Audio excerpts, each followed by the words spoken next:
I do acrylic painting. A lot of my work is influenced from my days as a skateboarder and skateboard art.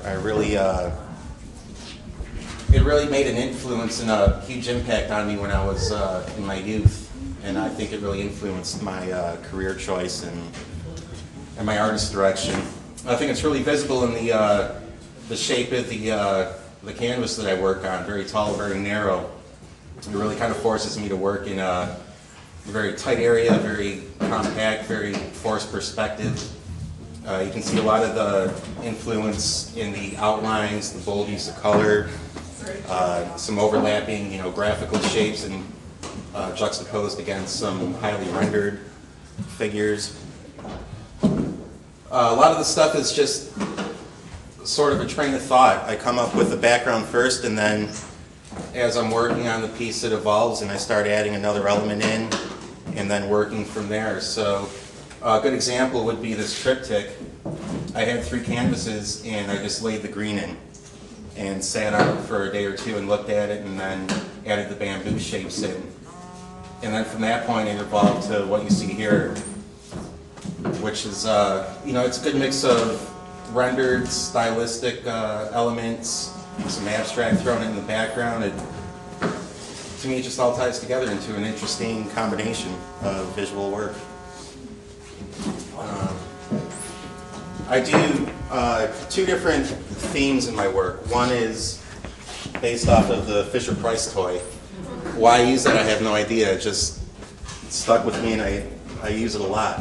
I think it's interesting to see the difference of subject matter when you take something like this, which is a portrait of Anton LaVey, and put it onto a toy. What is it now? Is the innocence of the toy still there, or is it lost? Is it, what do you look at? What do you find? The other subject matter that I use are animals, fish, wasps, koi, bear and snake. I just like to put them into interesting circumstances and positions and see what kind of happens with it. And I noticed recently too that a lot of my work with the animals, I start to introduce human eyes. I think it kind of helps us make a relationship to it, and I think a lot of it's unconscious on my part. It's something that I'm definitely going to pursue more of and just kind of see where it takes me. It's a fun process to work in this shop. We have 3 really great artists in here with completely different styles.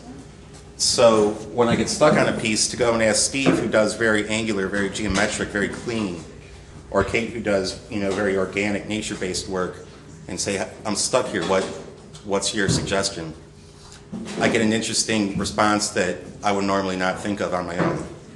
So it definitely helps. That's it. Questions for Chris? One question? Yeah, did the Anton LaVey doll start off as an actual doll, or did you just impose and stay so?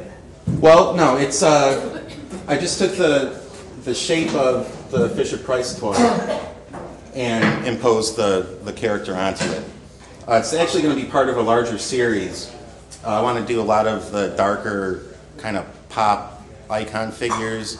So I started with Anton LaVey, Charles Manson, maybe Gacy, just to kind of see how they all tie together as a toy.